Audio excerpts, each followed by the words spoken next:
Praise the Lord. चलो प्रभु यीशु मसीह की फिर एक बार परमेश्वर ने इस अवसर को दिया, प्रभु को धन्यवाद देता हूँ। इस दिन के लिए हम प्रभु को ताली बजाकर धन्यवाद दें।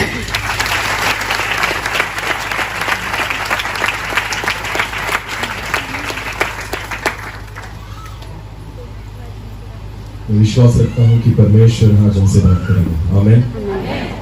और कल हमने जो शुरुआत की थी रात को, जिस वचन के द्वारा, फिर एक बार हम उसी वचन के द्वारा आज शुरुआत करेंगे। हम निकालेंगे नीति वचन, उसका 4था अध्याय और 23 वचन एक बार पढ़ लेंगे। उसके बाद आज के वचन की ओर हम जाएंगे। सबसे अधिक अपने मन की रक्षा कर, क्योंकि जीवन का मूल स्रोत वही है। पता है आपको परमेश्वर का वचन ये क्यों कहता है कि सबसे अधिक अपने मन की रक्षा कर, क्योंकि जीवन का मूल स्रोत वही है। अगर हम परमेश्वर के वचन में देखें, कुछ बातें आज हम सीखेंगे। देखिए, जब यूहन्ना जो है, जो बपतिस्मा करने वाला था, अगर उसके संदेश के बारे में अगर एक बात हम देखें तो हमें कुछ बातें वहां पर सीखने मिलेगी। मैंने जैसे कल शुरुआत की थी और मैंने बताया था कि सुनते तो हम बहुत है पर बदलते नहीं, बराबर है ना। आज तक हमने बहुत कुछ सुन लिया, बहुत अच्छा सुन लिया, प्रकाशित वाक्य भी सुन लिया, दानियल की पुस्तक भी सुन ली, और बहुत सारी जो बातें थी जो अब तक नहीं पता थी वो भी हमें सुनाई पड़ गई। पर फिर भी क्यों मनुष्य जो है नहीं बदलता? क्यों हमारे जीवन में कोई परिवर्तन नहीं होता? क्यों हमें उस वचन का कुछ लाभ नहीं होता? क्योंकि सुनने के द्वारा हम विश्वास नहीं रखते, और विश्वास रखने के द्वारा मानकर उसके उस रीति से हम चलते नहीं। इस वजह से उस वचन के द्वारा हम आशीषित नहीं होते। आपको पता है, जब यूहन्ना जो था बपतिस्मा देने वाला, जब इस जगत में था, प्रभु यीशु मसीह ने अपनी सेवा शुरुआत करने से पहले यूहन्ना ने उसकी सेवा शुरुआत की। और जब वो यरदन नदी के पास जाकर वहां पर बपतिस्मा दे रहा था, तो एक वचन पढ़ लेंगे। चलो, मत्ती रचित सुसमाचार उसका 3रा अध्याय, मत्ती रचित सुसमाचार उसका 3रा अध्याय, पहला वचन पहले पढ़ेंगे, पहला और दूसरा वचन। उन दिनों में यूहन्ना बपतिस्मा देने वाला आकर यहूदिया के जंगल में प्रचार करने लगा, मन फिराओ, क्योंकि स्वर्ग का राज्य निकट आ गया है। हालेलुया। अभी 2000 साल पहले की ये बात है। प्रभु यीशु मसीह जब आया था, 2000 साल पहले यूहन्ना जो है इस रीति से प्रचार करता था कि मन फिराओ, क्योंकि स्वर्ग का राज्य निकट है। तो आप मुझे बताइए, 2000 साल पहले अगर यूहन्ना कहता है कि स्वर्ग का राज्य निकट है, अब तो हम स्वर्ग के राज्य के 2000 साल नजदीक आ गए। समझ में आ रही मेरी बात? इस प्रचार को, इस संदेश को 2000 साल बीत गए हैं। यानी प्रभु यीशु मसीह का वचन या प्रभु यीशु मसीह का दूसरा जो आगमन है, स्वर्ग के राज्य का जो आगमन है, हमारे बीच में या हमारे नजदीक 2000 साल हम नजदीक आ चुके हैं। तो यूहन्ना बपतिस्मा करने वाला 2000 साल पहले इस रीति से कहता था कि मन फिराओ, क्योंकि स्वर्ग का राज्य निकट है। और आगे देखेंगे, चलो उसी वचन, उसी अध्याय में आगे देखेंगे, 7 वचन से आगे हम पढ़ेंगे। अभी ध्यान देकर सुनना। जब उसने बहुत से फरीसियों और सदूकियों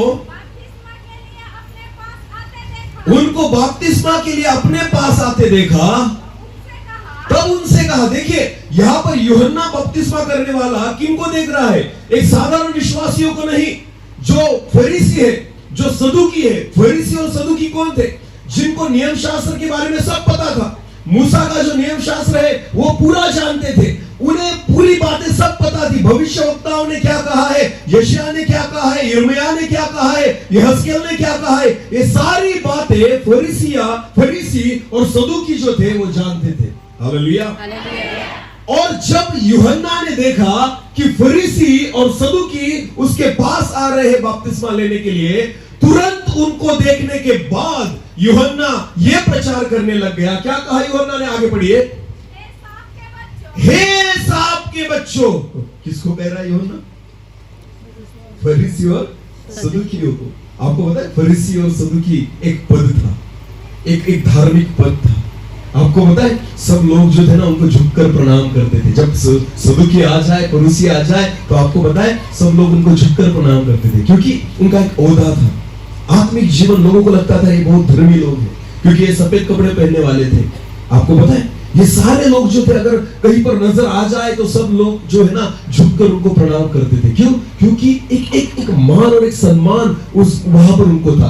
पर जब यूहन्ना उनको आते वक्त देखता है तो यूहन्ना ने उनका स्वागत नहीं किया, यूहन्ना ने उनका सत्कार नहीं किया। यूहन्ना कहता है, हे सांप के पिल्लो बच्चों। Hallelujah, hallelujah.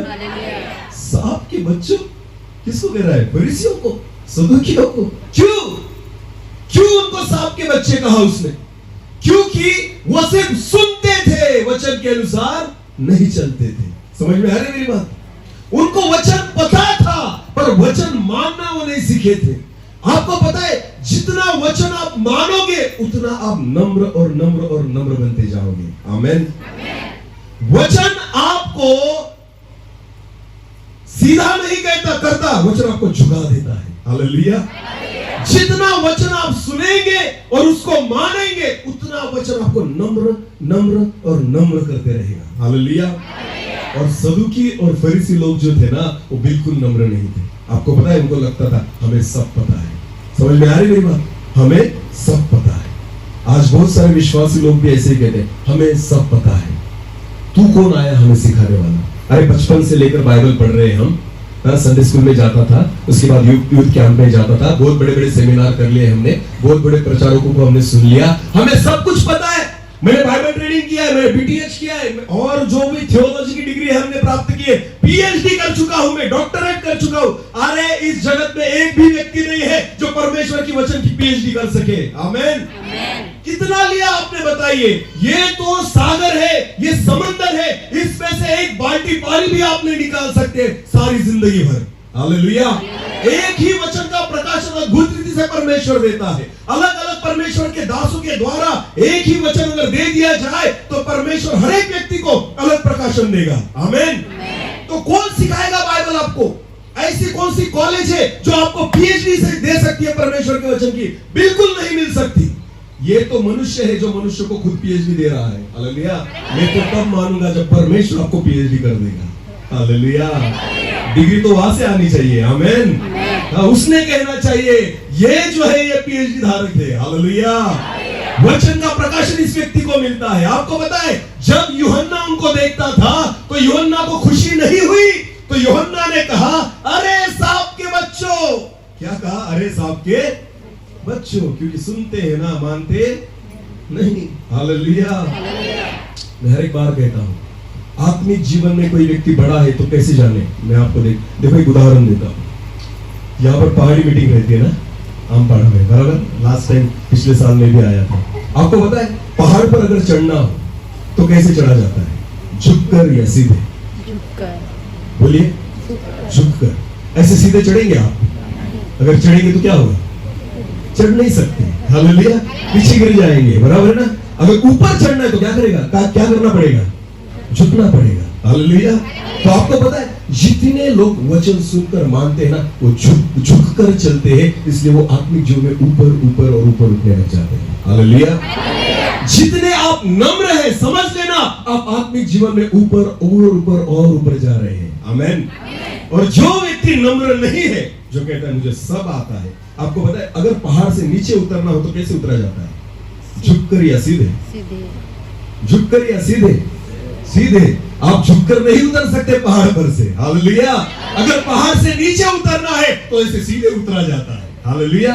तो जितने लोग नम्र नहीं है ना समझ लेना वो ऊपर नहीं जा रहे। कहां आ रहे हैं? कहां आ रहे हैं? नीचे। आमेन।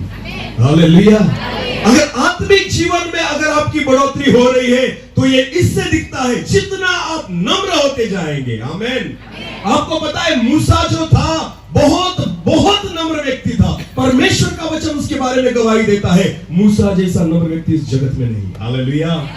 अरे गलतियां इजराइल लोग करते थे, रोता मूसा था। गलतियां इजराइल लोग करते थे, 40-40 दिन उपवास मूसा करता था। हालेलुया। नम्र व्यक्ति था। लाखों की भीड़ को लेकर उनकी अगुवाई नहीं कर रहा था मूसा, फिर भी इतना नम्र था। हाँ, हमारे स्कूल में बच्चों को मॉनिटर अगर बना दो ना, फिर भी वो नम्र नहीं रहते। देखता हूँ पीछे, समझ में आ रहा है मेरी बात? 50 बच्चों पर अगर उनको मॉनिटर कर दो, मॉनिटर पता है ना आपको? हाँ, अगर मॉनिटर बना दो ना, तो वो बच्चा जो है ना, उसकी छाती फूल जाती है, वो खुद लाठी देकर हाथ में वहां पर खड़ा रहता है। बता दूंगा सर को, समझ में आ रही है मेरी बात? 50 लोगों की अगुवाई अगर आपको करने को बोलो ना, आप फूल जाओगे। लाखों लोगों की अगुवाई करने के बाद भी मूसा नम्र था। आमेन, आमेन। इसे कहते हैं नम्रता। अगर प्रभु ने आपको एक पद पर रखा है, इसलिए नहीं रखा कि आपकी नम्रता आप खो दो और झुक जाओ परमेश्वर के सामने। आमेन। दाऊद एक राजा था इज़राइल का, परमेश्वर ने उसे वो ओहदा दिया, पर आपको पता है आखिर तक दाऊद जो था नम्र था परमेश्वर के चरणों में। आमेन। इसे आत्मिक उन्नति कहते हैं। हालेलुया। और ये जो फरीसी लोग थे ना, ये बिल्कुल नम्र नहीं थे, ये सिर्फ सुनते थे। और मैंने कल ही बताया था कि सुनना ज्ञान बढ़ाता है, और ज्ञान बढ़ने के बाद मनुष्य फूल जाता है। हालेलुया। और मानना आपको नम्र करता है। हालेलुया। मानना आपको तोड़ता है, मानना आपको झुकना सिखाता है। जो व्यक्ति मानकर चलता है ना, वो बिल्कुल अपने घमंड नहीं करेगा, किसी बात का घमंड नहीं करेगा। इसलिए जब फरीसियों को बोला, देखा उसने, वो बोला, अरे सांप के बच्चों। क्या बोला? अरे सांप के बच्चों। आगे पढ़िए सिस्टर। तुम्हें किसने जता दिया कि आने वाले क्रोध से भागो? हाँ, अरे अब क्यों आ रहे हो यहाँ पर बपतिस्मा लेने के लिए? क्योंकि पता है अभी स्वर्ग का राज्य निकट है, आने वाले क्रोध से भागने के लिए तुम्हें किसने जताया? परमेश्वर का वचन कहता है आगे, इसलिए मन फिराओ। देखो फिर एक बार यही वर्ड है, क्या फिराओ? बोलो क्या फिराओ? शरीर फिराने से कुछ नहीं होता, क्या फिराना पड़ेगा? मन। सब बातें किससे जुड़ी है? मन से। परमेश्वर क्या फिराने को बोल रहा है? मन। कल से हम वही बात देख रहे हैं। परमेश्वर का वचन कहता है सबसे अधिक अपने मन की रक्षा कर, क्योंकि जीवन का मूल स्रोत वही है। आमेन। इसलिए फरीसियों को यूहन्ना ने कहा, मन फिराओ, नाटक मत करो। यहां पर जो सफेद कपड़े डाल के तुम आए हो बपतिस्मा लेने के लिए, यूहन्ना कहता है बिल्कुल नाटक मत करो। क्या करो? मन फिराओ। बोलो क्या करो? मन फिराओ। हालेलुया। हम तो खुश हो जाते हैं, वाह 10 लोगों ने बपतिस्मा लिया। अरे मन फिराया, बपतिस्मा तो ले लिया, मन फिराया। यूहन्ना क्या कहता है? अरे सांप के बच्चों। अगर कोई लड़का आए बपतिस्मा लेने के लिए और पास्टर ने कहा, अरे सांप के बच्चे, किसने कहा अरे तुझे बपतिस्मा लेने के लिए? क्या करेगा वो? पास्टर को कहे बाहर निकल, दिखाता हूं। क्या बोला तुमने मुझे? क्या बोला? सांप के बच्चे। समझ में आ रही मेरी बात? यूहन्ना क्या कह रहा है? अरे सांप के पिल्लो बच्चों, किसने बोला तुम्हें किसने बोला बपतिस्मा लेने के लिए? आपको पता? क्योंकि यूहन्ना को पता था ये सिर्फ सुनते हैं, मानते हैं, इसलिए उनको कहता है मन फिराओ। आगे आगे पढ़ो। और अपने अपने मन में ये ना सोचो कि हमारा पिता अब्राहम है। हाँ, क्योंकि मैं तुमसे कहता हूं परमेश्वर उन पत्थरों से अब्राहम के लिए संतान उत्पन्न कर सकता है। हाँ, अभी अभी अभी सुनना, ये वचन बहुत अच्छा है। अब कुल्हाड़ा पेड़ों के जड़ पर रखा हुआ है, इसलिए जो जो पेड़ अच्छा फल नहीं लाएगा वो काटा भी जाएगा और आग में झोंका भी जाएगा। कुल्हाड़ा कहां पर रखा है? जड़ के। पेड़ पर नहीं रखा, पेड़ के नीचे भी नहीं, पेड़ की जड़ पर रखा है, लिखा है। हालेलुया। कहां लिखा है? पेड़ की जड़। आपको पता है पेड़ को तोड़ डालो फिर भी उग जाएगा, पर जड़ को तोड़ डालो फिर पेड़ नहीं उग सकता। समझ में आ रही मेरी बात? परमेश्वर, आपको पता है जब आपने बपतिस्मा लिया, 2 बातें आपके लिए बहुत अच्छी, एक 2 बातें हुई, एक अच्छी और एक बुरी। समझ में आ रही मेरी बात? कितने लोगों का बपतिस्मा हुआ है? हाथ ऊपर करो जिन्होंने बपतिस्मा लिया है। अभी आप सुन लेना। हाँ, परमेश्वर का वचन। जिस दिन आपने बपतिस्मा लिया 2 बातें घटी, एक अच्छी और एक बुरी। अच्छी बात पहले बताता हूं, उसके बाद बुरी। समझ में आ रही मेरी बात? अच्छी बात यह हुई, जिस दिन आपने बपतिस्मा लिया स्वर्ग आपके लिए खुल गया। हालेलुया। हालेलुया। क्या खुल गया? स्वर्ग। स्वर्ग परमेश्वर ने आपके लिए खोल दिया जिस दिन आपने पानी का बपतिस्मा लिया। समझ में आ रही मेरी बात? यह अच्छी बात है। पर दूसरी बुरी बात यह हुई, जिस दिन आपने बपतिस्मा लिया, कुल्हाड़ी पेड़ के जड़ की ओर रख दी गई। हालेलुया। कुल्हाड़ी पेड़ के जड़ पर रख दी गई। हालेलुया। ये बुरी बात है। जो जो पेड़ फल न दे वो काट दिया जाएगा और अग्नि में झोंक दिया जाएगा, परमेश्वर का वचन कहता है। स्वर्ग खुलते हुए हमने सबने देखा, कुल्हाड़ी की ओर किसकी नजर नहीं। समझ में आ रही है मेरी बात? हम क्यों पाप करते हैं? क्योंकि हमें कुल्हाड़ी की ओर हमारी नजर नहीं। हर एक व्यक्ति की जड़ पर क्या रखी हुई है? कुल्हाड़ी रखी है। क्योंकि अगर तुम फल न दो तो क्या करोगे? काट दिए जाओगे। हालेलुया। काट दिए जाओगे, उसके बाद फिर नहीं उग सकते। समझ में आ रही मेरी बात? तो फल देना जरूरी है। आमेन। क्या देना जरूरी है? फल देना जरूरी है। आपको पता है फल देने के लिए, मेरी ओर देखिए, अभी फल देने के लिए अगर फल के पेड़ को लगाना है तो बीज लगाना पड़ता है। क्या लगाना पड़ता है? बीज बोना पड़ता है। बीज बोने के लिए जमीन की जरूरत है। किसकी जरूरत है? जमीन की जरूरत है। अगर जमीन हो तो बीज बोया जा सकता है। अगर बीज बोया तो पौधा उगेगा। अगर पौधा उगा तो फल लगेगा। हालेलुया। ये प्रोसीजर है, उससे जाना पड़ेगा। तो समझो, पहले बीज बोने के लिए किसकी जरूरत है? जमीन। बोलो, जमीन की। किसकी? जमीन। और जमीन क्या है? आत्मिक जीवन में। हमारे आत्मिक जीवन में जमीन कौन सी है? हमारा मन। कौन बोलेगा? हमारे आत्मिक जीवन की जमीन कौन सी है? जहां पर हमारा हृदय, हमारा मन। हालेलुया। तो हम आज आकर कहां पर आकर रुकते हैं? मन पर। बोलो, कहां पर? क्योंकि बीज कहां बोया जाएगा? मन में। बोलो, कहां? मन में। तो इसलिए मैंने कल आपको बोला था कि 4 प्रकार के बारे में हम देखेंगे। 4 प्रकार के मन के बारे में हम देखेंगे। हालेलुया। क्यों हमारे जीवन में हम फल नहीं लाते? क्यों हमारे जीवन में हम फल नहीं दे सकते? देखो, पौधा जो है, अगर हमने बीज बो भी दिया जमीन में, अगर पौधा इतना उग भी आया, क्या इतना पौधा फल देगा? नहीं। फल देगा? अगर समझो आम का पेड़ लगाया और 6 महीने के बाद वो पेड़ इतना हो गया, क्या वो फल देगा? नहीं। 1 साल में इतना हो गया, फल देगा? नहीं।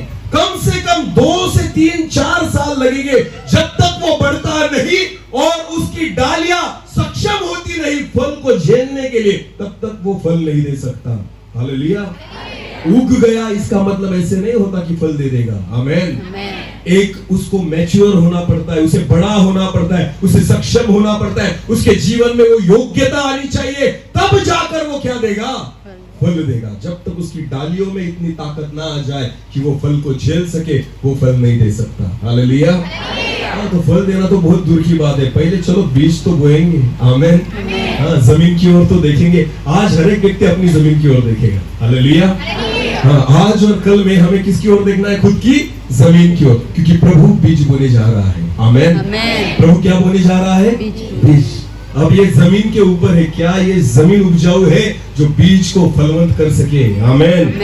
बीज में वो योग्यता है कि हर एक बीज जो है वो फल दे सकता है। आमेन।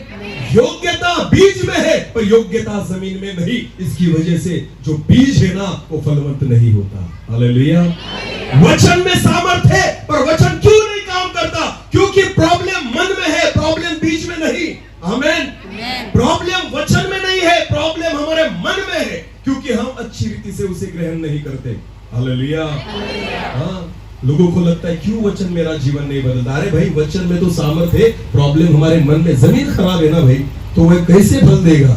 आपको पता है, इन दिनों में हमें अपनी जमीन की तैयारी करनी है। हालेलुया। अपने मन की तैयारी करनी है। चलो एक वचन को देखेंगे। अभी हम वचन की ओर जाएंगे जिस वचन से हमें आज और कल देखना है।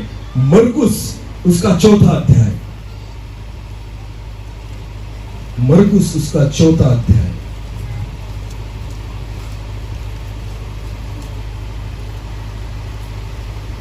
मरकुस उसका 4था अध्याय और दूसरे वचन से लेकर हम पढ़ेंगे 9 वचन तक। पहले पढ़ लेंगे, उसके बारे में हम आगे जाएंगे। और वो उन्हें दृष्टांतों में बहुत सी बातें सिखाने लगे। और यीशु उनको दृष्टांत के द्वारा बहुत सी बातें सिखाने लगा। और अपने उपदेश में उनसे कहा, हाँ, सुनो और देखो, एक बोने वाला बीज बोने के लिए निकला, और बोते समय कुछ बीज जो था रास्ते पर गिर गया, और पक्षियों ने उसे चुन लिया। कुछ बीज जो था वो पथरीली भूमि पर पड़ा, उसे मिट्टी न मिलने के कारण, गहरी मिट्टी न मिलने के कारण वो जल्दी उगाया, और जब सूरज निकला वो जल गया, और जड़ न पकड़ने के कारण सूख गया। कुछ झाड़ियों में गिरा,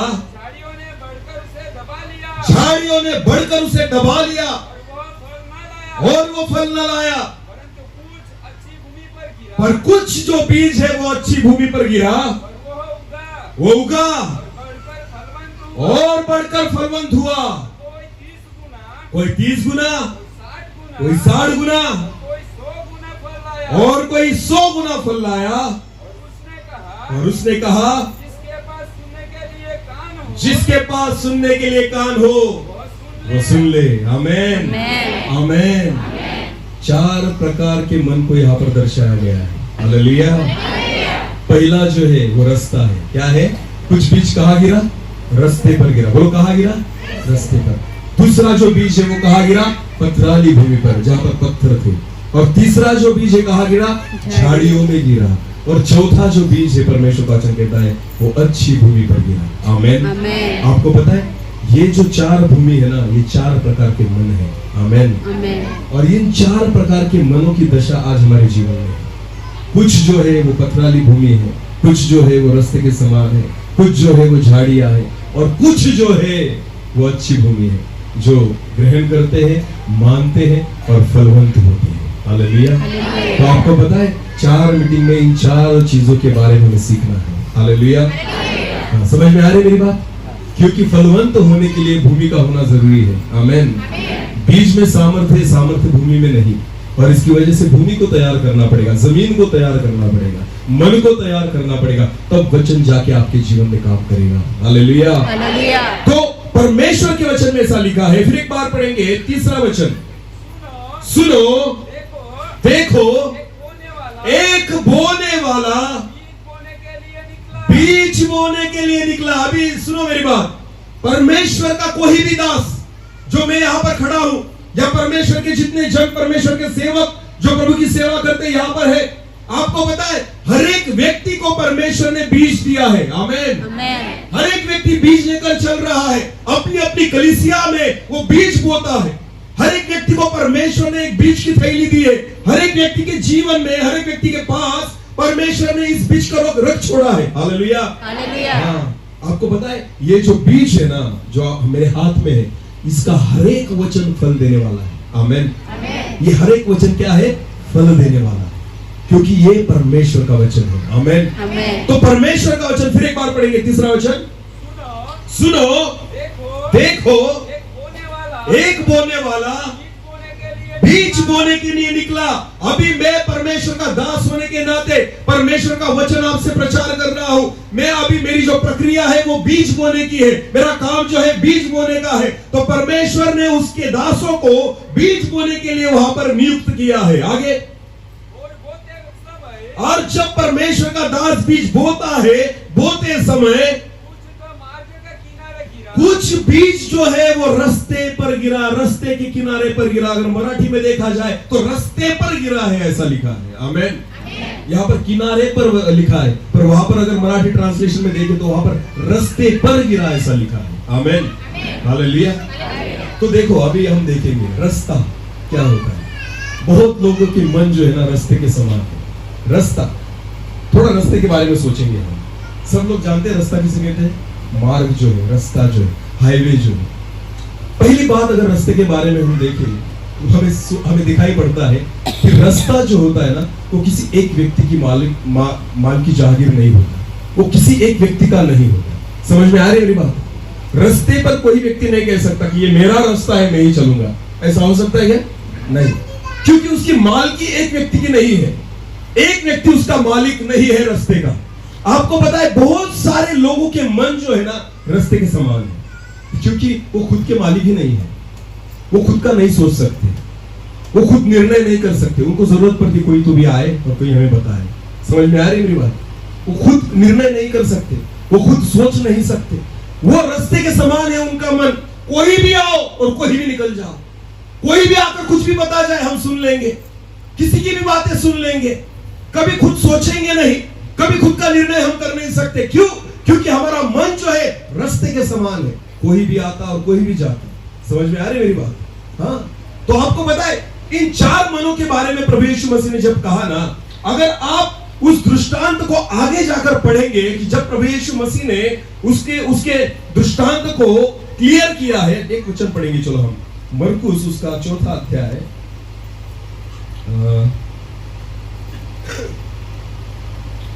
15 वचन पढ़ेंगे। जो मार्ग के किनारे जहां वचन बोया जाता है, ये वे है जब उन्होंने सुना शैतान तुरंत आकर वचन को जो उनमें बोया गया था, हाँ, उठा ले जाता है। आपको पता है, बस ये जो मार्ग वाले हैं ना, रास्ते वाले, इनके बारे में ही शैतान का उपयोग किया गया है, शैतान का नाम लिया गया है। शैतान को उन्हीं व्यक्तियों पे अधिकार दिया गया है जिनका मन जो है रास्ते के समान है।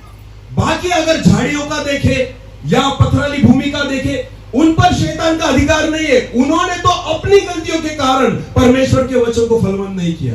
पर ये जो रास्ते वाले हैं ना, बाइबल कहता है इस रास्ते में जो वचन पड़ा था, जो बीज पड़ा था, वो किसने चुरा लिया? शैतान ने। क्योंकि ये जो मन वाले लोग हैं ना, वो खुद के अधिकारी नहीं। समझ में आ रही है मेरी बात? हाँ, इनका मालिक कोई नहीं, और जिनका कोई नहीं उनका वो होता है शैतान। हाँ, आपको खुद को किसी को तो भी देना पड़ेगा। आमीन। एक वचन पढ़ेंगे, चलो एक वचन को हम देखेंगे। पहले कुरिन्थियों उसका 6वां अध्याय, पहले कुरिन्थियों उसका 6वां अध्याय,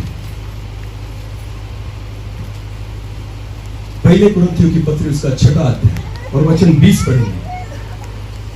20 क्योंकि दाम देकर मोल लिए गए हो, क्योंकि तुम दाम देकर मोल लिए गए हो,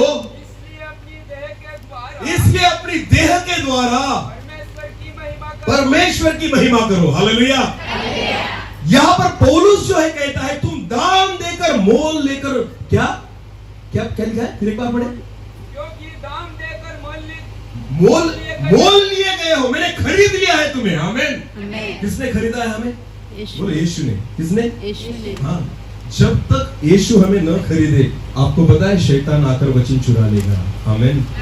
क्योंकि रास्ते समान मन है, उसका कोई मालिक नहीं। आपको पता है किसी ने किसी को खरीदने के लिए पहले हमें खुद को बेचना होगा। हालेलुया।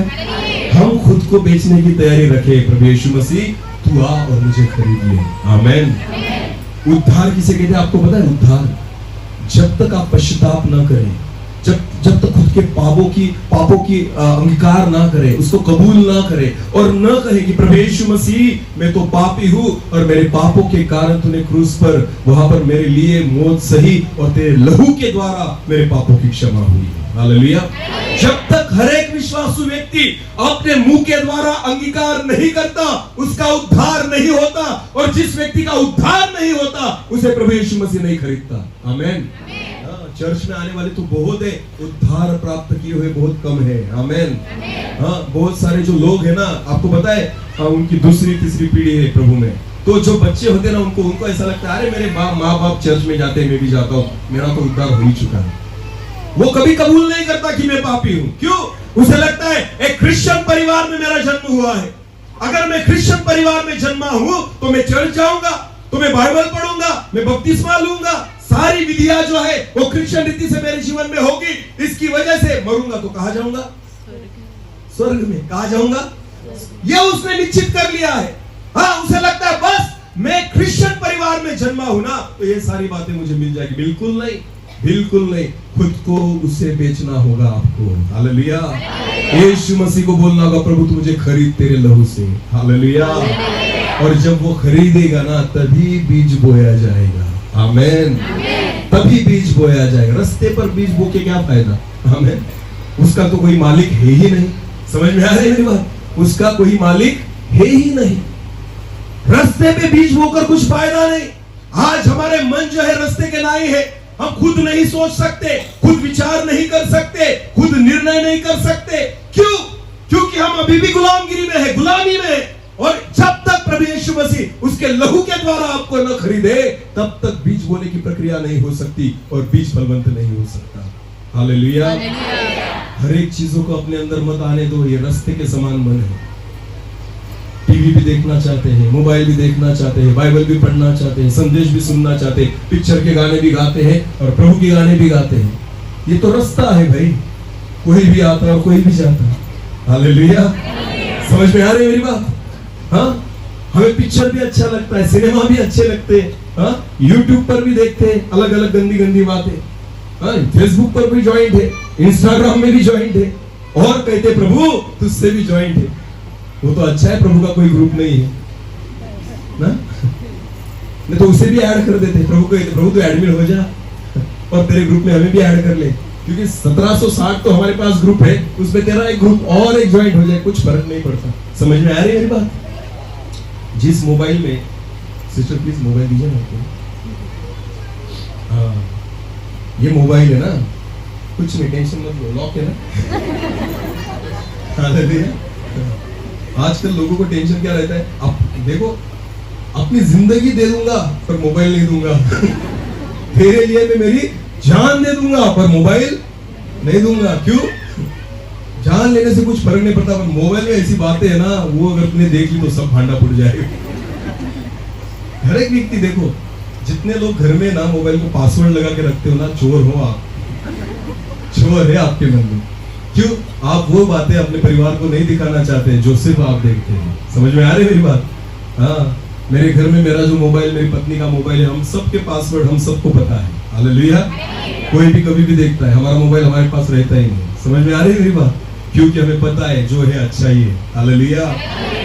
अगर इस मोबाइल को आप यूज करते हो, अगर इसमें आप फेसबुक यूज करते हो, इसमें आप इंस्टाग्राम यूज करते हो, इसमें आप यूट्यूब यूज करते हो, गलत बातें अगर देखते होंगे, मैं आपको बताना चाहता हूं, बिल्कुल बाइबल इसमें मत रखना।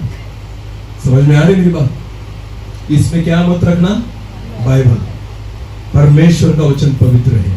हालेलुया। वो पवित्र है। आपके समान उस वचन को आप क्या करते हो पता है आपको? आप उस वचन को रास्ते पर फेंक रहे हो। किस पर फेंक रहे हो? रास्ता। आपका मन रास्ते के समान है। हाँ, कुछ भी देखते हो, कुछ भी सुनते हो, गलत बातें भी देख रहे हो, उसी मोबाइल में क्या ओपन करते हो आप? परमेश्वर का वचन जो पवित्र है, जीवित परमेश्वर के शब्द है। मैं आपको फिर एक बार कहना चेतावनी देता हूं, सुन लो मेरी बात। बिल्कुल जब आप चर्च में आते हो ना, तब बाइबल लेकर आना। बाइबल लेकर आना।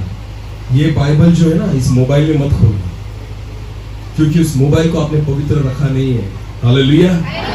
जब मोबाइल में गलत बातें करना बंद कर दो, उसके बाद उसमें बाइबल डाउनलोड करना। हालेलुया। क्योंकि मेरा परमेश्वर पवित्र है। परमेश्वर कहाँ रहता है आपको पता है? परमेश्वर कहाँ रहता है? चर्च में, मंदिर में, पहाड़ी पर, स्वर्ग में। कहाँ रहता है मेरा परमेश्वर? दिल में। और आपको पता है परमेश्वर उसके वचन में है। हालेलुया। परमेश्वर कहाँ है? उसके, आपको पता है जो वाचा का संदूक था, जो यरूशलेम के मंदिर में था, आपको पता है उस वाचा के संदूक में कुछ नहीं था, उसमें सिर्फ 10 आज्ञाएं थी। क्या थी? 10 आज्ञा जो परमेश्वर ने मूसा को दी थी। हालेलुया। एक पत्थर पर लिख कर दी थी। बस उस वाचाओं को उस वाचा के संदूक में रखा गया था। आपको पता है वहां पर परमेश्वर की हुजूरी बनी रहती थी। आमेन। परमेश्वर की उपस्थिति उस वाचा के संदूक में थी। क्यों? क्योंकि परमेश्वर का कलाम, परमेश्वर का वचन वहां पर था। हालेलुया। हालेलुया। वो जीवित परमेश्वर है और उसकी उपस्थिति उसके वचन में है। और अगर आप उसी वचन को उस मोबाइल में रखते हो जहां पर आप गलत बातें देखते हो, सुनते हो, तो ध्यान देकर सुनना, आप बहुत बड़े संकट में हो। अगर वाचा के संदूक को अगर किसी ने गलत तरीके से हाथ भी रख दिया, तो परमेश्वर का वचन कहता है, बाइबल में पढ़ो, वो मर जाता था तुरंत।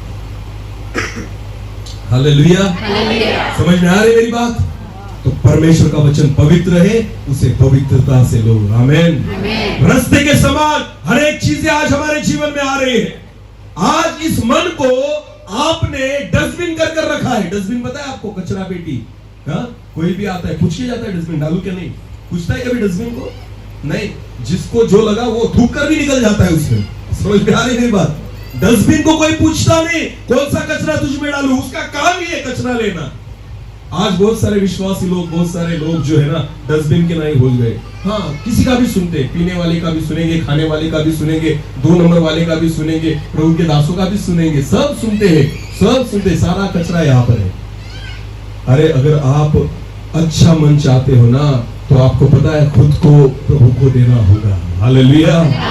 सिर्फ उन्हीं बातों को आपको स्वीकार करना होगा जो परमेश्वर आपसे कहना चाहता है। हालेलुया। गलत बातें सुनना बंद कर दो, हर एक व्यक्ति का सुनना बंद कर दो। आज आपको पता है प्रचारक भी बहुत सारे हो गए हैं, बहुत सारे प्रचारक हैं। जैसे प्रभु यीशु मसीह की सेवा करने वाले सच्चे प्रचारक है, वैसे झूठे प्रचारक भी इन दिनों में बहुत सारे हो गए हैं। आपको पता है ना? तो हर एक यूट्यूब पर जो आने वाला वीडियो है वो परमेश्वर की आत्मा के द्वारा और वचन के द्वारा नहीं रहता, इसलिए परख करना सीखो। हालेलुया। हाँ, सीखो कि क्या जो प्रचारक परमेश्वर के वचन के द्वारा प्रचार करता है वो वचन में लिखा है या नहीं, उसे परखना सीखो। कोई भी बातें अपने मन में मत घुसाओ, क्योंकि आपको पता है अगर एक बार गलत बीज बो दिया गया तो वो उगेगा और गलत फल देगा। समझ में आ रही मेरी बात? हाँ, तो उसे बोना ही नहीं है। आपको पता है अगर आपको पता है, समझो फॉर एग्जांपल एक उदाहरण देता हूं। अगर समझो यहाँ पर ये जो पास्टर साहब है, उनकी जमीन है, उनकी खेती है, उनकी खेती में क्या मैं जाकर बीज बोऊंगा? मैं जाकर बीज बोऊंगा? नहीं, क्योंकि मुझे पता है अगर मैंने बो भी दिया तो कटनी कौन करेंगे? वो जो फसल है वो किसकी रहेगी, मेरी या उनकी? क्योंकि जमीन किसकी है? उनकी। जब आप प्रभु के हो जाते हो ना तो शैतान आप में बीज नहीं बो सकता। आमेन, आमेन। क्योंकि जमीन किसकी मालकी की है? यीशु की। हालेलुया। अपने मन को प्रभु को दे दो। हालेलुया। जब तक मन जो है ना रास्ते के समान होगा तब तक प्रभु आप में बीज बो नहीं सकता और आपका जीवन बदल नहीं सकता। हालेलुया। ये रही पहली बात कि रास्ता जो है वो उसका मालिक कोई नहीं रहता। दूसरी बात, रास्ता जो है जिसका मन रास्ते के समान है उसे कोई बाड़ा नहीं रहता। बाड़ा यानी जिसे हम कंपाउंड कहते हैं, बराबर? बाड़ा जो है ना कंपाउंड, रास्ते पे कभी कंपाउंड देखा है आपने? नहीं, क्योंकि किसी को भी आने की और किसी को भी जाने की अनुमति है। पर अगर खेत होगा तो उसे बाड़ा किया जाता है। आमेन। कि कोई व्यक्ति वहां पर घुस ना आए, कोई जानवर वहां पर घुस ना आए, पर रास्ते पे कोई बाड़ा नहीं रहता। आमेन। तो जिनका मन रास्ते के समान है ना, कोई बाड़ा नहीं। आपको पता है एक वचन पढ़ेंगे, चलो। उत्पत्ति की पुस्तक उसका 3रा अध्याय, उत्पत्ति की पुस्तक उसका 3रा अध्याय।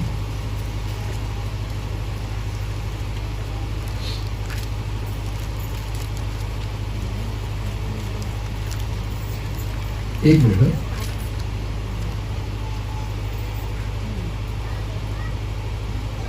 हाँ, सॉरी, उत्पत्ति की पुस्तक उसका 2रा अध्याय और 15 वचन से आगे पढ़ेंगे। उत्पत्ति की पुस्तक उसका 2रा अध्याय और 15 वचन से आगे। तब यहोवा परमेश्वर ने आदम को लेकर एदेन की वाटिका में रख दिया कि आदम उसमें काम करे और उनकी रक्षा करे।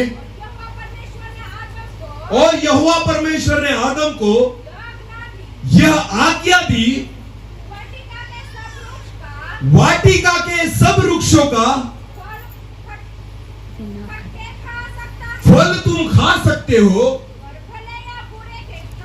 पर भले या बुरे के ज्ञान का जो वृक्ष है उनका फल तू कभी ना खाना। आमीन। तो बहुत सारे फलों के झाड़ है वहां पर, बहुत सारे फलों के पेड़ है वहां पर एदेन की वाटिका में, और उन्हीं पेड़ों के बीच में एक पेड़ है जिसका फल खाने की आज्ञा उनको नहीं थी। हालेलुया। समझ में आ रही मेरी बात? हाँ। तो आदम को परमेश्वर ने क्या कहा? आदम, सारे पेड़ों के फल तुम खाओ, खाली उस एक पेड़ के जो बीच में है ना, उसका पेड़, उस पेड़ के फल को तू नहीं खाना। बराबर? तो क्या आपने कभी सोचा ये बात? क्योंकि अगर परमेश्वर को ये चाहिए ही था कि आदम ने उस पेड़ के फल को नहीं खाना है, तो परमेश्वर ने क्या करना चाहिए था पता है आपको? उस पेड़ को कंपाउंड करना चाहिए था। क्या करना चाहिए था? कंपाउंड, एक बाड़ा बांधना चाहिए था उसे। पर परमेश्वर ने वैसे किया नहीं, खुला छोड़ दिया प्रभु ने। क्या किया? खुला छोड़ दिया। हाँ? क्यों प्रभु ने खुला छोड़ा? अरे प्रभु, तुझे पता है ना ये खा लेंगे वहां पर जाकर, तो क्यों बाड़ा नहीं बनाया? क्यों कंपाउंड में नहीं रखा उस पेड़ को? क्यों खुला छोड़ दिया उस पेड़ को? क्योंकि परमेश्वर चाहता था मैं पेड़ को बाड़ा नहीं बनाऊंगा, तुम्हें खुद के मन को बाड़ा बनाना पड़ेगा। Hallelujah, hallelujah. जगत के पापों को तुम नहीं बदल सकते, नहीं मिटा सकते। प्रभु कहता है जगत को मैं बाड़ा नहीं कर सकता, तुम खुद के मन को बाड़ा बनाओ। हालेलुया। खुद के हृदय को कंपाउंड करो। आमेन। हाँ, ये तभी हो सकता है जब इसका एक मालिक हो। आमेन। इस मन का एक मालिक हो। हाँ, हम प्रार्थना करते प्रभु जगत के पापों को बदल, जगत के पाप निकल जाए। अरे नहीं निकलेंगे बाबा, तुझे बदलना होगा। हालेलुया। हाँ, तू उनको बदलने जाएगा, तू भी बदल जाएगा। तू खुद को बदल। समझ में आ रही मेरी बात? जगत को मत बदलो। किसको बदलो? खुद को बदलो तो जगत बदल जाएगा। आमीन। आज हम दुआ करते हैं प्रभु इसको बदल, उसको बदल, राजनीति में ऐसा चल रहा है उनको बदल। नहीं कुछ बदलेगा, आप खुद को बदलो। हालेलुया। बाहर की बातें आपके अंदर नहीं आनी चाहिए, इसलिए खुद के मन को बाड़ा बनाओ। हालेलुया। अगर रास्ते जैसा मन हो तो कोई भी आएगा और कोई भी जाएगा। ये दुनिया बड़ी धर्मशाला, यहाँ पर कोई आ रहा है, ऐसी बात है धर्मशाला की जैसी। कोई भी आता और ऐसे मन है हमारे कि कोई आ रहा है और कोई नहीं हो सकता अपने जीवन में काम। अगर हमारा मन जो है ना वो इस रास्ते के समान है, इसलिए बीज तो बोया जाता है पर फलवंत नहीं हो सकता, क्योंकि हम एक का नहीं सुनते, हम हजारों का सुनते हैं। हालेलुया। नवापुर में अगर मार्केट में निकल जाए, आज वहां का बाजार है, हाँ, वहां पर निकल जाए 17 तरह के लोग मिलेंगे आपको।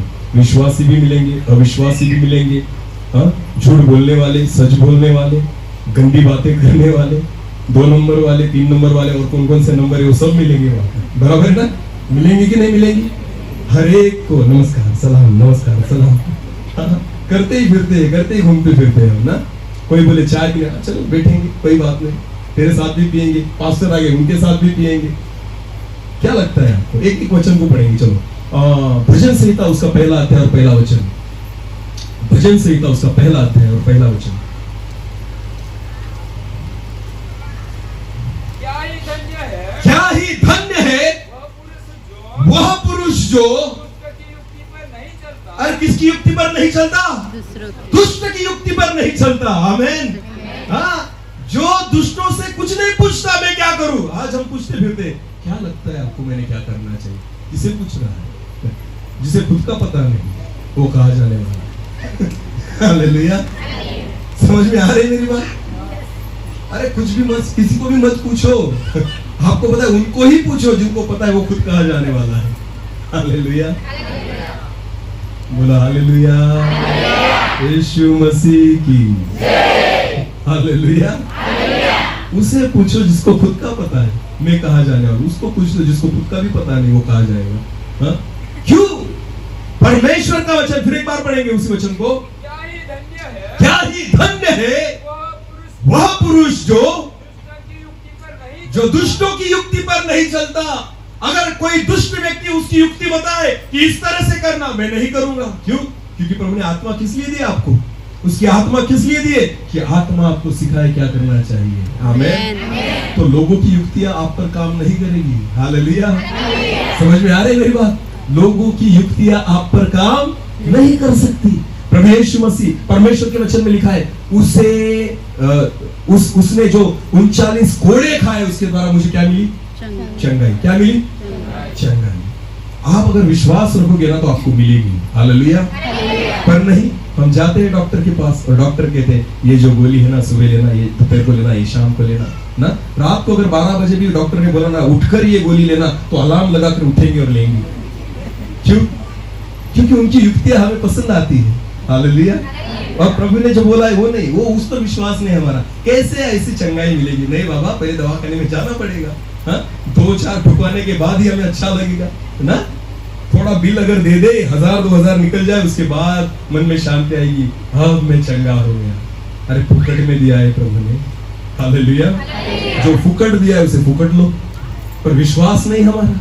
हर एक व्यक्ति के बारे में हम सोचेंगे। आपको पता है प्रभु यीशु मसीह ने आपको कहा है, परमेश्वर के वचन में हमें परमेश्वर ने कहा है मैं तुम्हें कभी अकेला नहीं छोड़ूंगा। आमीन। कहा है ना प्रभु ने, कभी अकेला नहीं छोड़ूंगा।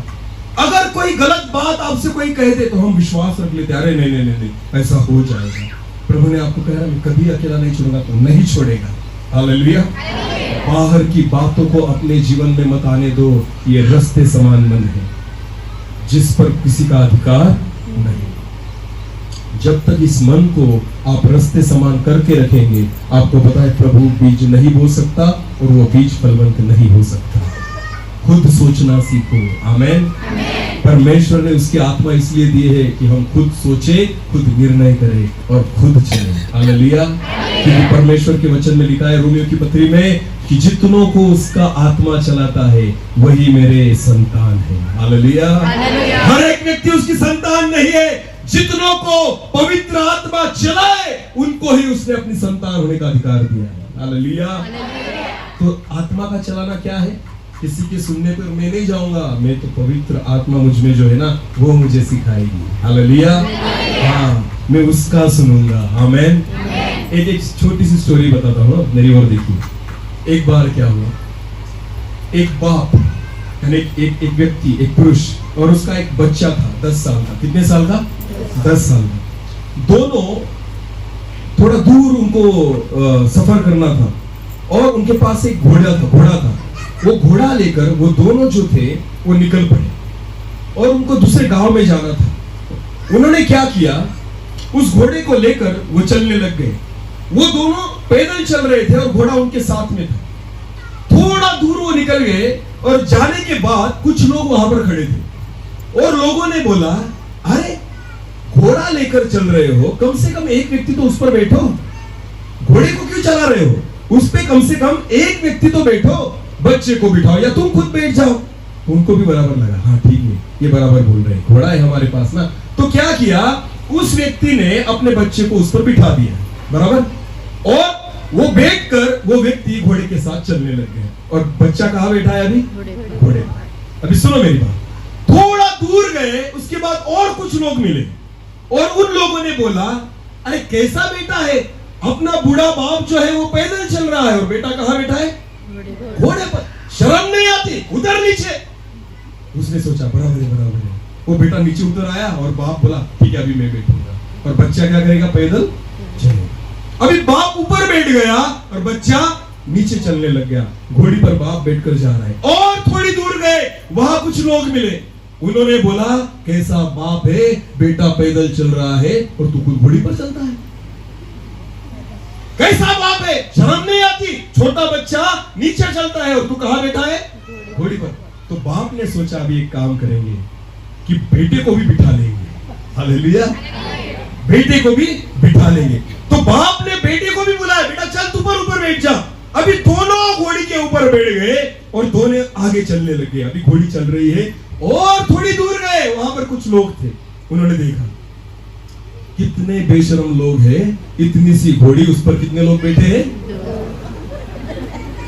इतनी सी घोड़ी, जान ले रहे उस घोड़ी की, उस पर कितने लोग बैठे? 2। शर्म नहीं आती तुम्हें? ऐसे उन लोगों को बोला। तो बेचारे दोनों नीचे उतर आए। इसका मतलब क्या है पता है आपको? कभी किसी की ज्यादा मत सुनना। जो खुद को करना है ना वो तुम्हें डिसीजन लेना होगा, क्योंकि लोग घोड़ी पर भी नहीं बैठने देते और पैदल भी नहीं चलने देते। आमीन। समझ में आ रही मेरी बात? समझ में आ रही मेरी बात? घोड़ी पर भी नहीं बैठने देते और पैदल भी। ये रास्ते समान मन है जो खुद का नहीं सोचता, जो खुद निर्णय नहीं करता, जो खुद परमेश्वर बहुत बार परमेश्वर हमसे बात करता है, पर हम सुनते ही नहीं, क्योंकि हम बहुत लोगों की सुनते हैं। इसमें से परमेश्वर कौन सी बात कर रहा है यही हमें पता नहीं चलता। आमेन, हालेलुया। जिसके कान हो वो सुने। हाँ, कुछ भी मत सुनो, सिर्फ किसका सुनो, बोलो। आपको पता है भेड़ जो है, भेड़ कितने लोगों ने देखी है भेड़? हाँ, परमेश्वर मेरा चरवाहा है, मुझे कोई घटी न होगी। आमेन। तो भेड़ जो है ना, भेड़, वो भेड़ का एक चरवाहा होता है, बराबर, और वो चरवाहा उसके आगे चलता है, और चरवाहा कुछ आवाज निकालता है, भेड़ उसकी आवाज को पहचानती है, बराबर। अगर आप जाओ और उसी आवाज में आप भेड़ों को पुकारो, क्या आपकी सुनेगी? नहीं। सुनेगी? आपके पीछे आएगी? क्यों? क्योंकि वो पहचानती है चरवाहा की आवाज कौन सी है। हालेलुया। समझ में आ रही मेरी बात? भेड़ जो है पहचानती है मेरे चरवाहा की आवाज कैसी है। आमेन। अगर आप परमेश्वर की भेड़ हो ना, उसकी आवाज सुनना शुरू कर दो। आमेन। उसकी आवाज पहचानना शुरू कर दो, और जब परमेश्वर की आवाज आप पहचानोगे, किसी और के पीछे नहीं जाओगे। आमेन, हालेलुया। जो चरवाहा प्रभु ने आपको दिया है ना, उसकी ही आवाज सुनकर उसके पीछे चलना। आमेन। आज क्या हो गया पता है आपको? हम बोलते हैं बहुत सेवा बढ़ रही है, बहुत सेवा बढ़ रही है, बड़ी बड़ी कुछ नहीं रही। एक ही कलीसिया थी, उसके 4 बन गई, और लोग कहते हैं हमारे गांव में बहुत सेवा बढ़ गई। अरे काहे की बढ़ी? जो थी वो भी कम हो गई। अभी पहले तो बहुत बड़ी कलीसिया थी, अब क्या हो गई? छोटी हो गई। इसे सेवा बढ़ना कहते हैं। बोलो, बढ़ना कहते हैं। उसे कहते हैं जब नए लोग प्रभु में आ जाए। हालेलुया। आप वो भेड़ हो जिसे एक चरवाहा प्रभु ने दिया है। आमेन। उसी चरवाहे के पीछे चलना है। हालेलुया। उसकी आवाज सुनना, उसकी आवाज पहचानना। गलत व्यक्ति के पीछे मत जाओ। हालेलुया। क्योंकि आपका चरवाहा आपके लिए प्रार्थना करता है, आपका चरवाहा आपके लिए दुआ करता है, आपका चरवाहा आपके लिए खाने पीने का इंतजाम करता है, आत्मिक भोजन आपको परोसता है। आपको पता है, उसकी आवाज सुनो, उसकी आवाज पहचानो, और उसके ही पीछे चलो। हालेलुया। सेवा इसे कहते हैं। आमेन। चलना इसे कहते हैं। हालेलुया। इसलिए परमेश्वर का वचन कहता है मेरी भेड़ जो है मेरी आवाज सुनती है और मेरी आवाज पहचानती है। आमेन। तो किसी का भी मत सुनो। हालेलुया। फिर एक बार भजन संहिता 1:1 पढ़ेंगे। क्या ही धन्य है वो पुरुष जो दुष्ट की युक्ति पर नहीं चलता। तो चलोगे आज के बाद? चलोगे? हाँ, अगर कुछ पूछना भी है ना, तो परमेश्वर के दासों से पूछो, क्या मैं ये बात करूं या ना करूं। किसी से भी जाकर मत पूछो जिसको खुद पता नहीं खुद के जीवन के बारे में। जो एक आत्मिक व्यक्ति है ना, उससे ही सलाह लेना। हालेलुया। उससे ही कुछ पूछना, किसी और से नहीं। हम इसी वचन को लूका रचित सुसमाचार में पढ़ेंगे। चलो, जो वचन हम मरकुस का पढ़ रहे हैं ना, उसी वचन को लूका रचित सुसमाचार उसका 8 अध्याय और 5 वचन में देखेंगे। चलो, लूका रचित सुसमाचार उसका 8 अध्याय और 5 वचन। हाँ, एक बोने वाला बीज बोने निकला, बोते हुए कुछ बीज रास्ते पर गिरा और रोंदा गया। ये जो वचन है ना, ये जो बात है ना, वो लूका में लिखी गई है कि रास्ते पर पड़ा हुआ जो बीज है ना, वो क्या किया गया? रोंदा गया।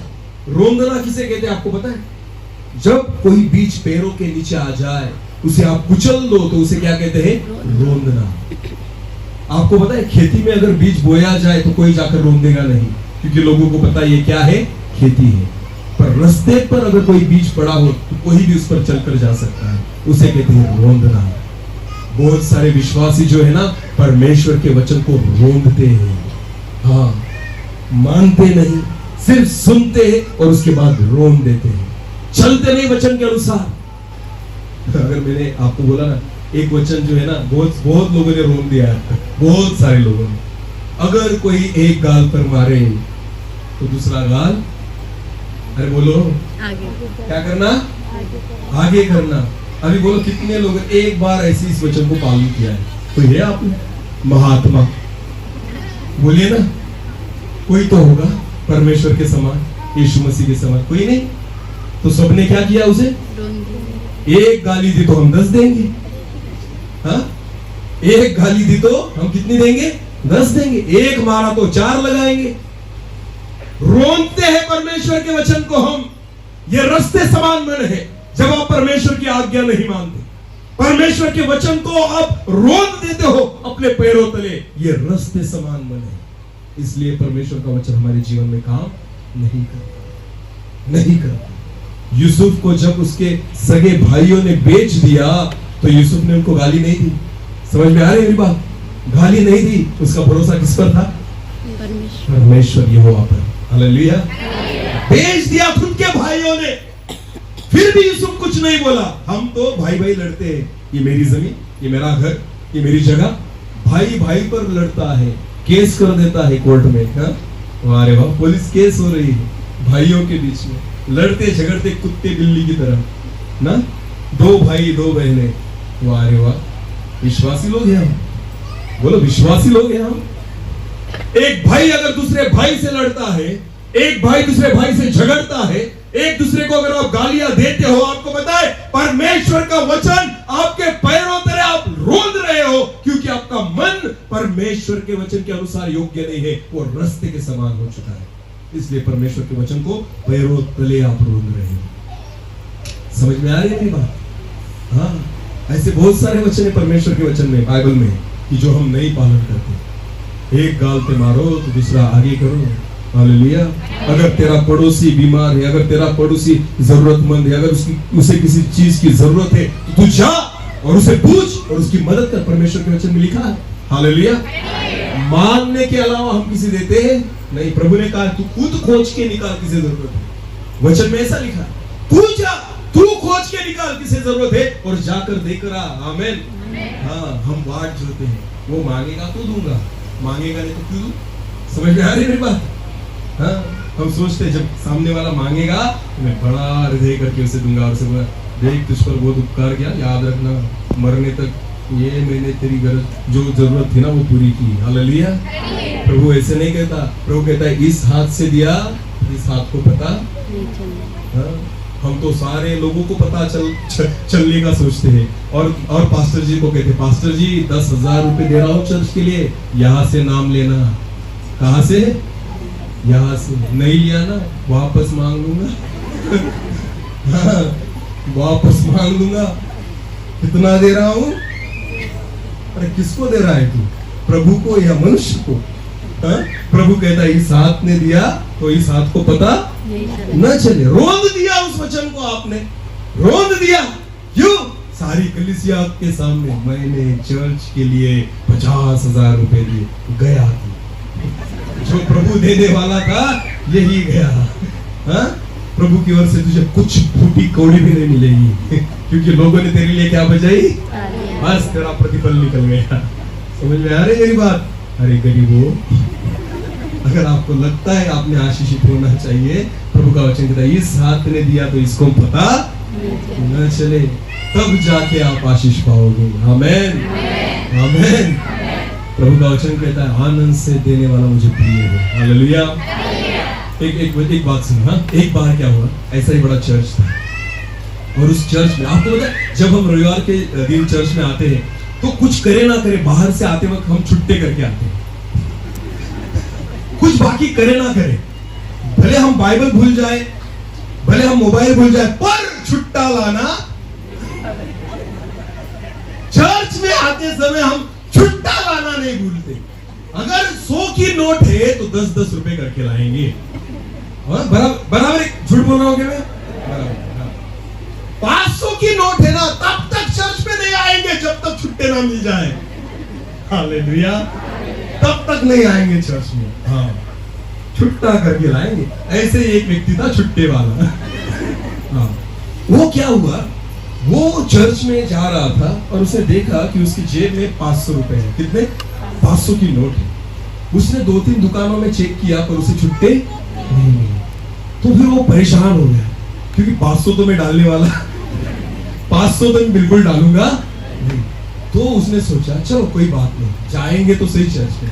उसने क्या किया, वो 500 की नोट पिछले जेब में वहां पर रख दी और चर्च में निकल गया। थोड़े गर्मी के दिन थे, वो उसका रुमाल निकालता था और पसीना वगैरह पोंछता था और ऐसे पीछे जेब में, उसी जेब में उसने रुमाल को रख दिया। सुनो मेरे, जब आराधना वगैरह हो गई, उसके बाद भेंट जो थी वो भेंट लेने के लिए पास्टर साहब ने बोला कि एक गीत गाएंगे, उसके बाद सब भेंट लेंगे। अभी उसके दिमाग में आइडिया आई कि मैं तो 500 रुपए डालूंगा नहीं। और हम दान कैसे डालते हैं? ऐसे हाथ बंद करके, बराबर है ना? तो उसने मन में सोचा अगर मैं ऐसी मुट्ठी करके जाऊंगा, भले अंदर कुछ ना हो, किसको दिखेगा? किसको दिखेगा? नहीं दिखेगा। तो उसने युक्ति की, तो इस बार मैं कुछ नहीं डालूंगा, हाँ, पास्टर को भी पता नहीं चलेगा। तो इस तरह से जब भेंट अर्पण करते समय आगे एक डिब्बा रखा था, हर एक व्यक्ति उठकर जाता था, उस डिब्बे में डालता था। तो ये भी जो व्यक्ति था ना, उठकर चला गया और चला गया, ऐसी मुट्ठी की और ऐसी मुट्ठी अंदर छोड़ दी, उसमें कुछ नहीं था। समझ में आ रही मेरी बात? और सब लोग देख रहे थे ना, लोगों को लगा उसने कुछ ना कुछ डाला। और हुआ जब डाल के वो पीछे मुड़ा, उसको थोड़ा सा पसीना आ रहा था, उसने रुमाल निकाला। क्या निकाला? और जैसे रुमाल निकाला, 500 की नोट नीचे गिर गई। हालेलुया! 500 की नोट नीचे गिर गई। अभी उसकी नोट गिरी, उसको पता नहीं। उसके पीछे से एक व्यक्ति आया पैसे डालने के लिए, उसकी नजर गई कि 500 की नोट तो नीचे गिरी है। उसने वो 500 की नोट उठाई और डिब्बे में डाल दी। हालेलुया! हालेलुया! हालेलुया! इसलिए हम भिखारी रहते हैं। समझ में आ रही मेरी बात? हाँ। समझ में आ रही मेरी बात? छुट्टे मत करके लाओ, जितना है उतना डाल दो। हालेलुया! तब आशीषित होंगे। आमेन। वचन को वचन की तरह मानना सीखो। हालेलुया! जो खुशी के साथ, आनंद के साथ देता है ना, प्रभु कहता है मैं उससे प्रसन्न होता हूँ। हालेलुया! एक विधवा स्त्री ने सिर्फ 2 रुपए डाले थे वहां पर, फिर भी प्रभु कहता है सबसे अधिक उसने डाला। आमेन। क्योंकि उसके पास जो था पूरा डाल दिया। हालेलुया! परमेश्वर के वचन में लिखा है जो ज्यादा बटोरेगा, ज्यादा जमा करेगा, उसका ज्यादा न भरेगा, और जो कम जमा करेगा उसका कम न भरेगा। हालेलुया! आज बहुत सारे लोग लगे हैं जमा करने में, मेरी प्रॉपर्टी, मेरा बिजनेस, मेरा ये, मेरा वो, मेरी खेती और मेरा पैसा और मेरा बैंक बैलेंस। 1 रुपया फुटी कौड़ी ऊपर नहीं जाएगी। समझ में आ रही मेरी बात? तुम्हारे जितने तुमने कमाए हैं ना, उसमें से 1 फुटी कौड़ी भी ऊपर नहीं जाएगी। सब यहाँ पर रहेगा। आपका पद, आपकी प्रतिष्ठा, आपका पैसा, आपकी प्रॉपर्टी, आपका बैंक बैलेंस, सब यहाँ पर रहने वाला है। आमेन। हाँ, तो उसके पीछे मत लगो जो नाश होने वाला है, उसके पीछे लगो जो नाश नहीं हो सकता। हालेलुया! हाँ, सच्चा धन तो ये मन है। हालेलुया! इसलिए तो प्रभु कहता है सबसे अधिक अपने मन की रक्षा कर, क्योंकि जीवन का मूल स्रोत हाँ, पैसे की रक्षा करते हैं हम। वाह रे वाह! जितने बड़े बंगले देखेंगे ना, उतनी बड़ी सिक्योरिटी रहती है वहां पर ना, बड़े बड़े गेट लगाए हैं, बड़े बड़े ताले। और मैंने देखा हमारे पिंपल में भी हमारा एक दोस्त है, उनके घर में उन्होंने गेट लगाया है, जो दरवाजा रहता है घर के पास, उसको एक गेट लगाया है। तो कम से कम 10 बार चाबी घुमानी पड़ती है। कितनी बार? खट खट खट खट खट 10 बार, उसके बाद ओपन होता है। अरे क्यों इतनी चाबी घुमानी पड़ती? क्योंकि अंदर क्या रखा है? धन। बोलो क्या रखा है? धन। इतना मन की रक्षा करो जितना धन की करते हो। समझ में आ रही मेरी बात? ताला इसे लगाओ। हालेलुया! कि कोई भी गलत बात अंदर न आ सके। आमेन। इसे तो खुला छोड़ दिया है। अरे कुछ भी आने दो, गलत बातें भी आए चलेगा, गलत बोले तो भी चलेगा, गलत देखे तो भी चलेगा, गलत विचार भी चलेंगे, गलत बोलना भी चलेगा, गाली देना भी चलेगा, सब गलत बातें चलती है। जिसे रक्षा करना चाहिए उसकी रक्षा नहीं करते, उसे खुला छोड़ दिया है। और जो धन आपके साथ नहीं आएगा उसकी रक्षा आप कर रहे हो। परमेश्वर का वचन कहता है सबसे अधिक अपने मन की रक्षा कर, क्योंकि जीवन का मूल स्रोत वही है। हालेलुया! तो आज सोच लेना, क्या मेरा मन रास्ते के समान है? कोई भी आएगा और कोई भी जाएगा, कुछ भी सिखा के चला जाएगा। मैं खुद का नहीं सोच सकता, खुद का निर्णय मैं खुद नहीं कर सकता, इसलिए शैतान आकर उस वचन को क्या करता है? चुरा लेता है। वो फलवंत नहीं, उगता ही नहीं। फलवंत थोड़ा तो दूर की बात है, वो उग ही नहीं सकता। वचन उसके जीवन में बिल्कुल उग नहीं सकता, क्योंकि उसका मन जो है वो रास्ते के समान है। वो खुद वचनों को अपने पैरों तले रोंद देता है, नहीं मानता। इसलिए सुनना नहीं मानना सीखो। हालेलुया! सुनना नहीं मानना सीखो। एक दूसरे से प्रेम करो, परमेश्वर का वचन कहता है, बराबर है ना? प्रभु कहता है अपने शत्रु से क्या कर, प्रेम प्रेम रख। हालेलुया। अपनों से प्रेम नहीं करते, शत्रु तो बहुत दूर की बात है, हम अपनों से नहीं करते। आपको पता है परमेश्वर का वचन अगर आपको उसके वचन के अनुसार मानना और चलना है ना, तो ऐसे व्यक्ति के सामने खड़े रहो जो आपको बिल्कुल पसंद नहीं है। हाँ, तब आपको पता चलेगा आपके अंदर कौन रहता है। अगर प्रभु का आत्मा है ना तो आप उससे प्रेम करोगे। आमेन। आमेन। प्रभु का आत्मा नहीं ना, गुस्सा आएगा, ये क्यों आ गया मेरे सामने। समझ में आ रही मेरी बात? तो ये पहले प्रकार का मन है जो रास्ते के समान है, जिस पर कुछ उग नहीं सकता। Hallelujah, hallelujah. अभी कितने मन रहे बाकी? तीन। दूसरा कौन सा है? पथराली भूमि। कैसा है? तीसरा कौन सा है? झाड़िया। बोलो कैसा है? और चौथा जो अच्छी भूमि। हालेलुया। तो आखिरी सभा जो अच्छी भूमि वाली है, बाकी तो अभी दो बाकी उसमें फटके ही पड़े हैं। हमें पथराली भूमि भी बाकी है और झाड़ियां भी बाकी। अभी आपको पता है ये जो रास्ते वाला मन है ना, यही शैतान वचन यहाँ पर चुराता है। पथराली भूमि और झाड़ियां, इसमें शैतान का कुछ काम नहीं है, वो आप जिम्मेदार हो उसके लिए। समझ में आ रही है मेरी बात? उसके लिए हर एक व्यक्ति खुद जिम्मेदार है। वचन उसमें नहीं फलता क्योंकि उसकी भूमि पथराली और झाड़ियों वाली है। तो आज शाम को हम देखेंगे कि पथराली भूमि में पड़ा हुआ वचन क्या है। Hallelujah, hallelujah. समझ में आया सबको? समझ में आया सबको? 4 प्रकार के मन परमेश्वर ने दिए हैं, प्रभु यीशु मसीह ने खुद सिखाया है। क्यों वचन हमारे जीवन में काम नहीं करता? क्योंकि हमारा मन रास्ते के समान हो चुका है, इसलिए हम पैरों तरह उस वचन को रोंद देते हैं, उसे नहीं मानते, और इस वजह से वो वचन हमारे जीवन को आशीषित नहीं करता। मेरे ख्याल से अभी प्रार्थना का भी सेशन है, इसलिए मैं यहाँ पर रुकना चाहता हूँ। जिस वचन को आज हमने सुना है प्रिय, उसको अपने मन में लो। हालेलुया। पहली बात तो प्रभु यीशु मसीह को कहना, प्रभु तू मुझे खरीद ले तेरे लहू से। हालेलुया। और खरीदने के बाद फिर तू तेरा बीज बोना। आमेन। क्योंकि रास्ते पर बोने से भी कुछ फायदा नहीं। प्रभु यीशु मसीह को आज कहना, प्रभु तेरे वचन तेरे लहू के द्वारा मुझे क्या कर, आज खरीद ले। आमेन। बहुत सारे लोग यहाँ पर है शायद कि जिन्होंने आज तक पछतावा नहीं किया कि प्रभु मैं पापी हूं। आपको पता है उद्धार तभी होगा जब इस मुख के द्वारा आप कबूल करो कि प्रभु मैं पापी हूं और मुझे उद्धार की जरूरत है। आमीन। उद्धार डायरेक्ट नहीं मिलता, आपको पता है अपने मुंह से उसका अंगीकार करना पड़ता है। हालेलुया। तो आज हर एक व्यक्ति हम बस 5 मिनट की प्रार्थना करेंगे, सब अपनी आंखों को बंद करेंगे और एक हृदय में आज प्रभु से कहेंगे, प्रभु जी आज एक पछताव के साथ हम आपके चरणों में आते हैं, एक पछतावा लेकर आपके चरणों में आते हैं।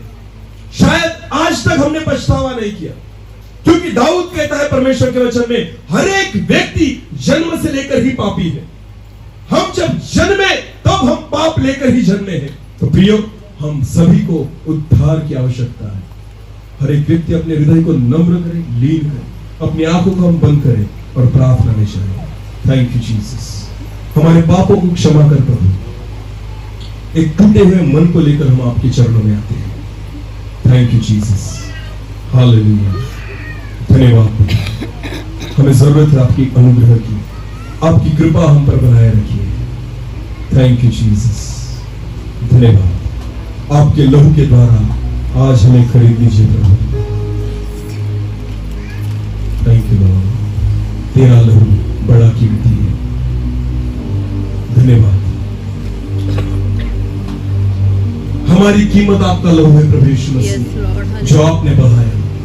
आज हम प्रार्थना करते हैं, हर एक व्यक्ति प्रभु जी आपकी ओर हम देखते हैं कि आपके लहू के द्वारा आज हमें खरीदिए प्रभु। जो हमारा मन उस रास्ते के नाई है जिसका कोई मालिक नहीं, पर प्रभु जी आज हम खुद को आपके सम्मुख लाते हैं। आपके लहू के द्वारा आज हमें खरीदिए। क्या आपका वचन हमारे जीवन में फलदायी होने पाए, ऐसा होने दीजिए। Thank you. एक छोटा सा कोरस गाएंगे, तेरा लहू बड़ा कीमती है।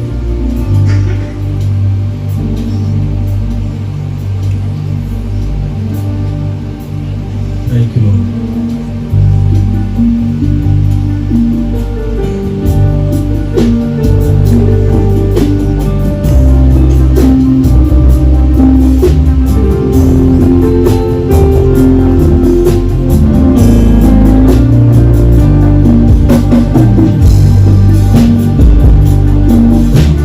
तेरा लहू बड़ा कीमती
हमें खरीद लीजिए मेरे राजा।